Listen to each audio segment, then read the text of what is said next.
જય શ્રી કૃષ્ણ, રાધે રાધે. વિષ્ણુ, મેં આંબાનો માવો કરી રાખ્યો છે ને. 1 કપ દૂધ લીધું છે મેં. એ કઢાઈમાં મેં સામગ્રી પહેલાં સિદ્ધ કરી છે. 1 કપ દૂધ લઈ લીધું અને એમાં છે ને સામે હું અડધો કપ, આપને કહું અડધો કપ અહીં લઈ લેવાનું. આપણે થોડુંક વધારે લાગતી હોય તો થોડુંક ઓછું કરી દો, પણ મેં અડધો કપ લઈ લીધું છે.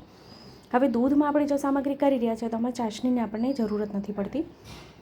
મેં આપને પહેલાં જણાવ્યું કે કેરીનો માવો જો કરી રાખીએ તો એકમાંથી આપણે વિભિન્ન પ્રકારની સામગ્રીઓ ભાતની સામગ્રી સિદ્ધ કરી શકીએ. તો અહીંયા સુગંધી પધરાવી. હવે આ ખાલી ચાસણી, એટલે આપણે ચાસણી નથી કરવાની, બસ ખાલી દૂધ સરખું ઉગાડવા માંડે અને ખાંડ આમાં ઉઘડી જાય. ખાલી આપણે ખાંડ આમાં ઉગાડવાની જ છે. તો અહીંયા જો હાઈ ફ્લેમ પર કરો તો કાળજીપૂર્વક કરવાનું, નહીં તો તરત જ સામગ્રી દાઝવા માંડશે.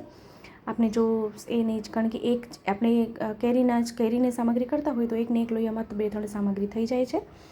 બસ અહીંયા કાજુ બદામનું ભૂકો પધરાવી દીધું. અહીંયા ઉકાળ આવી ગયું છે. હવે અહીંયા શું કરશું, ટોપરાનું ખમણ લીધેલું છે.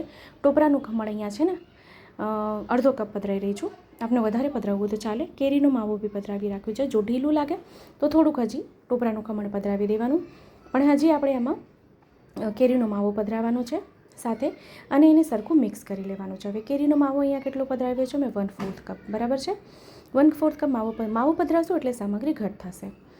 તો આને ટોપરાનું ખમણ છે. જેમ જેમ ચાસણી થશે તેમ તેમ સામગ્રી ઘટ થતી જશે. તો અહીંયા આપજો તો આવી રીતે આ સામગ્રી થઈ જશે.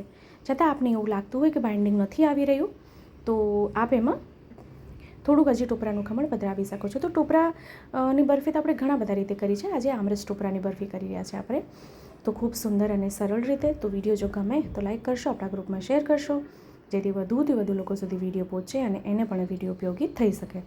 ચેનલ પર નવા આવ્યા હોય તો ચેનલને સબસ્ક્રાઈબ કરશો, બેલ આઇકન હિટ કરશો, જેથી જ્યારે બી કોઈ સામગ્રીનો વિડીયો અપલોડ કરું તો આપ સુધી નોટિફિકેશન આવી જાય. તો આ સામગ્રીને છે ને થતાં વાર નથી લાગતી, અને હું હર એક વિડીયોમાં મોસ્ટલી આપને એ જણાવું છું કે સામગ્રી હું ઓછા પ્રમાણમાં આપ સાથે શેર કરી રહી છું, આપ વધારે પ્રમાણમાં કરી શકો. આ છે ને બદામનો ભૂકો રાખેલો મેં. બદામનો ભૂકો અહીંયા 2 ચમચી મેં સાથે પધરાવી દીધું છે, જેથી એનો જે સ્વાદ છે ખૂબ સુંદર આવી જાય, ટેક્સચર એનું ખૂબ સુંદર આવી જાય. તો અહીંયા આપજો, બસ ખાલી લોયું છોડી દે ત્યાં સુધી આપણે એને ગેસ પર રાખવાનું છે. પછી ગેસથી નીચે ઉતારીને આપણે એને ઠારી દેવાનું છે.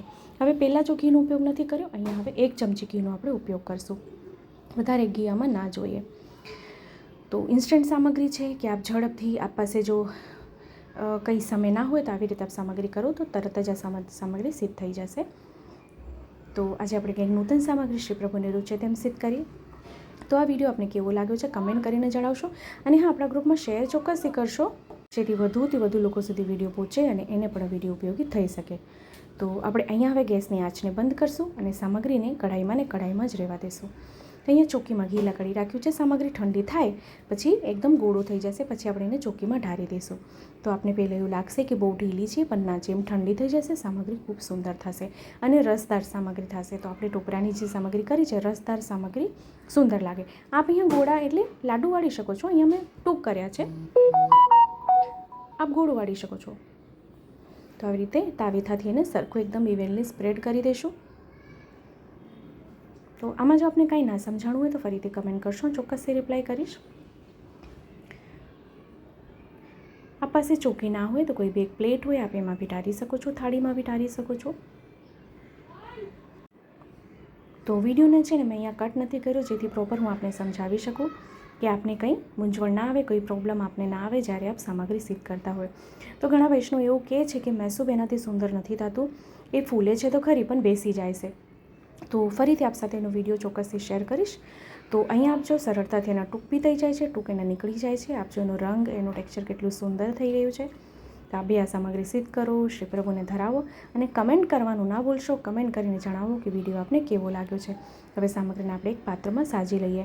તો આ સામગ્રી હજી તાજી છે, છતાં એના ટૂંક સુંદર રીતે નીકળી રહ્યા છે. તો હજી સુંદર સેટ થશે એટલે હજી સુંદર એની ટૂંક પડશે. તો નજીકથી આપણને ટેક્સચર જો કેટલું સુંદર થઈ ગયું છે. તો હજી કેરીના માવામાંથી આપણી વિવિધ સામગ્રી થશે, એનો વિડીયો બી આપ સાથે હું ચોક્કસથી શેર કરીશ. તો આપણે નજીકથી દેખાડી દઉં. તો આપણે ફરીથી મળશું આવી રીતે જ નવા વિડીયો, નવી સામગ્રીની સાથે. ત્યાં સુધી આપ સૌને મારા જય શ્રી કૃષ્ણ.